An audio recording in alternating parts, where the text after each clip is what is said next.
everyone. Today we will discuss about our new topic relative pronoun. Let's start without delay.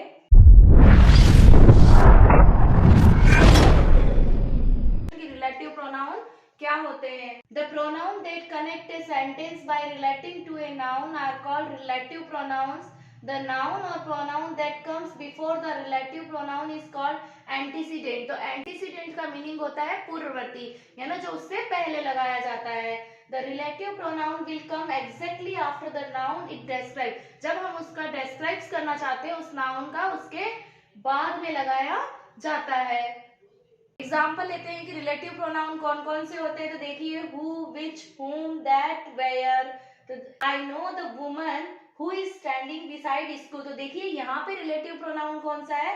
Who.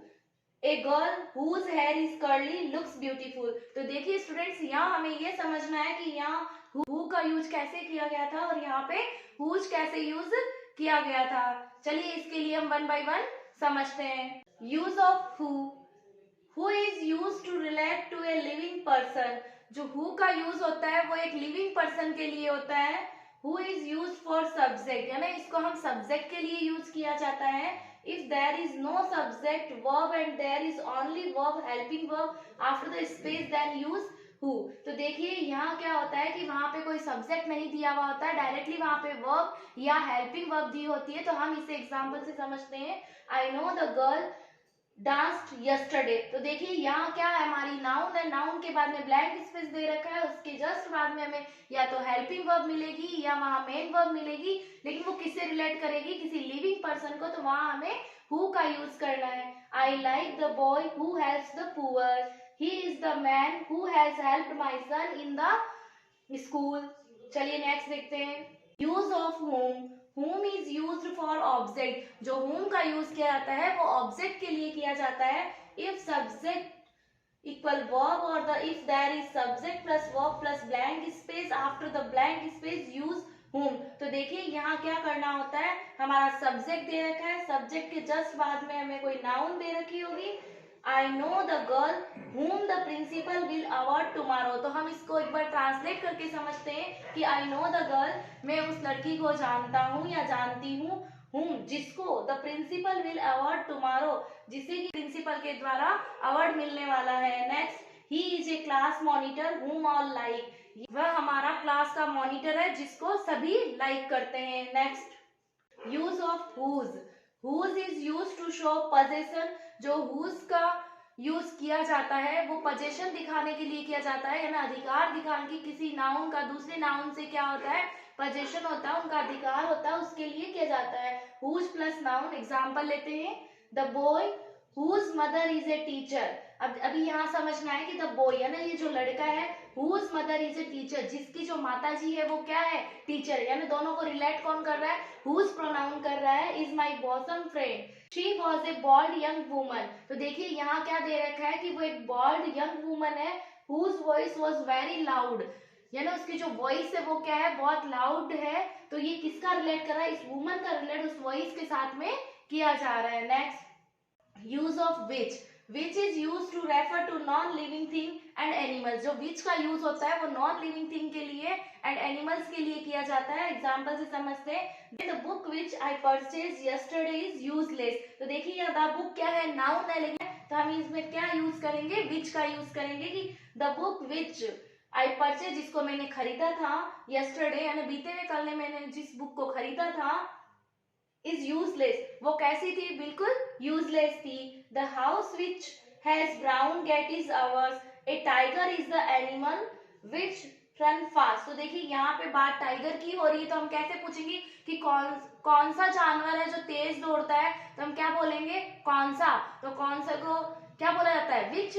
और विच किसके लिए आया? यहाँ पे एनिमल के लिए आया. नेक्स्ट लेते हैं. यहाँ हमें एक समझना है कि which is used when one of two और मोर पर्सन्स, यानी दो या दो से अधिक के लिए अगर यूज हो जाओ.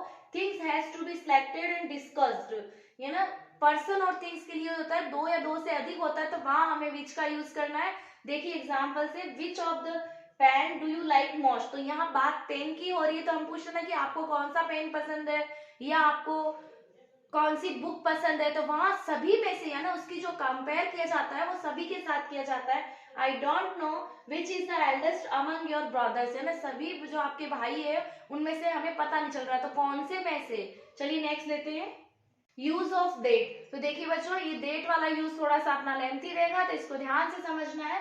That is use to relate living, non living and animals plus person, यानी लिविंग पर्सन के साथ में भी किया जाता है, नॉन लिविंग के साथ में भी किया जाता है। If adjective in superlative degrees, यहाँ कोई एडजेक्टिव दिया हुआ होता है जिसमें सुपरलेटिव यानी सबसे बेस्ट वाली जो डिग्रीज होती है is used before antecedent noun, then use that only, और वहां पे हमें किसका यूज करना है, केवल और केवल देट का यूज करना है। मोस्ट प्लस एडजेक्टिव दे रखा हो और एडजेक्टिव प्लस ईएसटी दे रखा हो, द ओनली, द सेम, यानी इस प्रकार के हमें जो ये वर्ड्स है, the only, the same, few, little, any, anything, much, यहाँ कॉमा है वो थोड़ा सा मिसप्रिंट हो गया था, much, all, on, very, somebody, none, nobody और specified sense etc.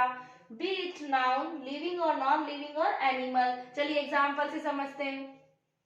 थर्ड, तो देखिए यहाँ पे अभी क्या वर्ड्स बताया था जब इसको हम डेट को डिस्क्राइब कर रहे थे तब, कि जहाँ पे same they they, only they they, all, few, little, anything, ये सब आ जाए तो वहां हमें डेट का यूज करना है, और चाहे वहां पे नॉन लिविंग हो या लिविंग पर्सन हो या कोई थिंग हो। This is the same shirt that I bought yesterday, यानी ये सेम शर्ट है जिसको मैंने कब खरीदा था, यस्टरडे को खरीदा था। There is much that he needs, this is the girl that secured more than 90% marks. Use of where and when, when is used for its place, देखो वेयर का यूज किया जाता है प्लेस के लिए एंड व्हेन का use किया जाता है टाइम बताने के लिए। चलिए एग्जांपल देखते हैं। This is the school where I study, तो स्कूल यहाँ क्या है, प्लेस को डिनोट कर रहा है, तो हम कौन से प्रोनाउन का यूज कर, कौन से रिलेटिव प्रोनाउन का यूज करेंगे, वेयर का, क्यों, बात प्लेस की हो रही है। Manoj parked his car where it was safe, तो ये अपनी जो मनोज है वो अपनी कार को कहाँ पार्क कर रहा है, जहाँ पे वो सेफ है, तो जहाँ सेफ है मीनिंग वहां पे किसी प्लेस के बारे में बात की जा रही है। It was the year when I was born, तो देखिए यहाँ पे बात टाइमिंग की हो रही है कि यह वह साल था जिसमें उसका क्या हुआ, I was born. Next, a pavement is a place where people walk. तो चलिए डियर स्टूडेंट्स, यहाँ हमारा रिलेटिव प्रोनाउन का टॉपिक कंप्लीट हो जाता है। मिलते हैं कल एक न्यू टॉपिक के साथ में, तब तक के लिए गुड नाइट।